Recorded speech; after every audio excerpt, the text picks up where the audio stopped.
Hi, we're working on your second critical essay. This time we're working on Galileo, and in particular we're working on primary sources from the time period of Galileo and the scientific revolution. These are sources written by Galileo himself. So let's take a look. We're in Content Week 4 folder, and if I can move on down to Galileo, here we go. You'll find your primary sources in this folder. So let's go ahead and open those up. It's a nice PDF. So this comes from Sources of the Western Tradition. This is a textbook, typically for History World Civ 2, if you will. And what I've done is taken a couple of readings from that textbook to feature for our class. So let's start with the Starry Messenger. In this particular primary source, you have Galileo discussing how he first came to understand the telescope and how he came to take a different kind of instrument, a spyglass, right? And he developed it, he changed it, honed it in order to take that instrument and turn it into something new. So here we are. So what you have here is, again, it's a selection, translated into English, thank you, from Galileo himself. So he starts off saying, about 10 months ago, a report reached my ears that a certain Fleming, a native of Flanders, had constructed a spyglass by means of which visible objects, though very distant from the eye of the observer, were distinctly seen as if nearby. Of this truly remarkable effect, several experiences were related to which some persons gave credence while others denied them. So he said, I'm going to investigate. All right, off he went. So he investigated.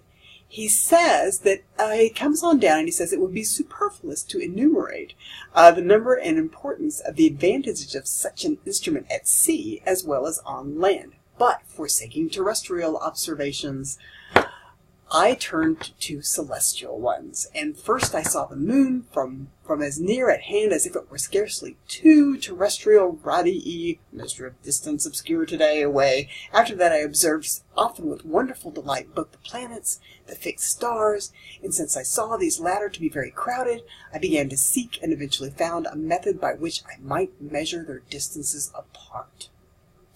And off he goes. So he's taught, again, the language may seem a little antiquated, sure, but he's moving on talking about how he developed the telescope and then what he did with it. Your assignment is to read through all of this material, and then when you get to the end of the selection, it's only a couple of pages, you have some questions. You have review questions. What role did technological innovation play in advancing the possibility of new scientific knowledge?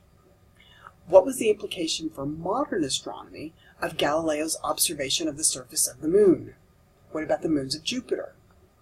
And then finally, what methods did Galileo use in his scientific investigations?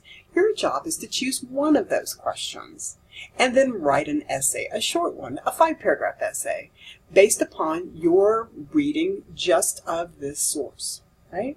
No need to do research beyond. We want to learn the skills. Oh, yeah, some of you already have them, but to learn the skills of reading a primary source and analyzing it on its own, right? So what does Galileo say about the telescope? Based on these questions, what do you think about this primary source? Yeah? So that's one assignment that you have for this week. I'm asking you to write 2 short essays on Galileo.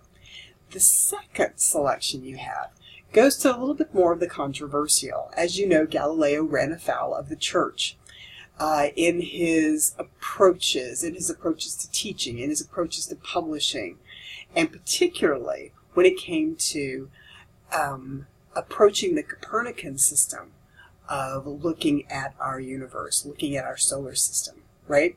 So here we have it. And this selection actually has 2 articles. One is a letter to the Grand Duchess Christina. The other is a selection from Galileo's writing, The Dialogue Concerning the 2 Chief World Systems, where he's comparing and contrasting the ancient Greek system that was developed by the ancient Greek living in Alexandria. This is Ptolemy, and Copernicus. someone a lot closer in time to Galileo. So just to read this little opening selection, Galileo appealed to the Roman Catholic authorities, asking them to halt their actions against the theories of Copernicus. He was unsuccessful. His support of Copernicus aroused the ire of both clergy and scholastic philosophers, so not just the clergy but also the university teachers of his day.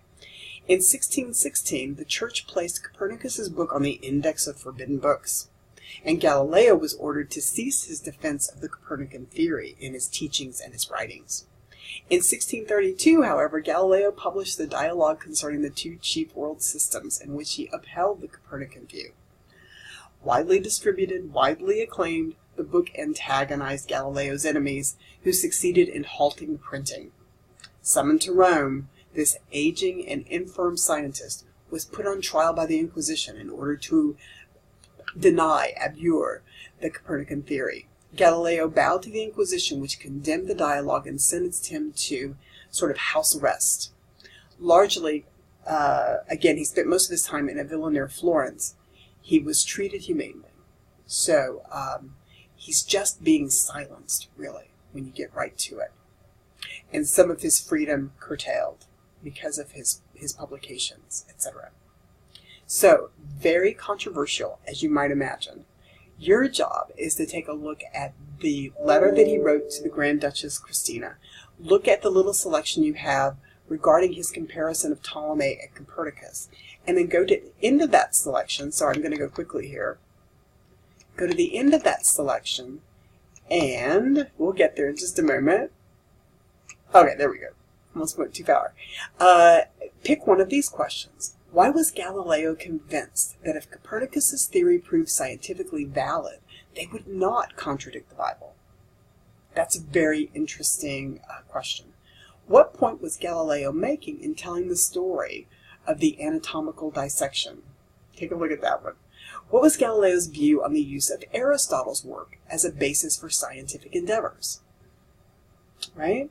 So Aristotle considered a great authority on most knowledge, including astronomical. So take a look, take one of these questions, and again, a short 5-paragraph essay. Try to keep it under 2 pages, type double-spaced, and please use your primary sources in order to approach these questions.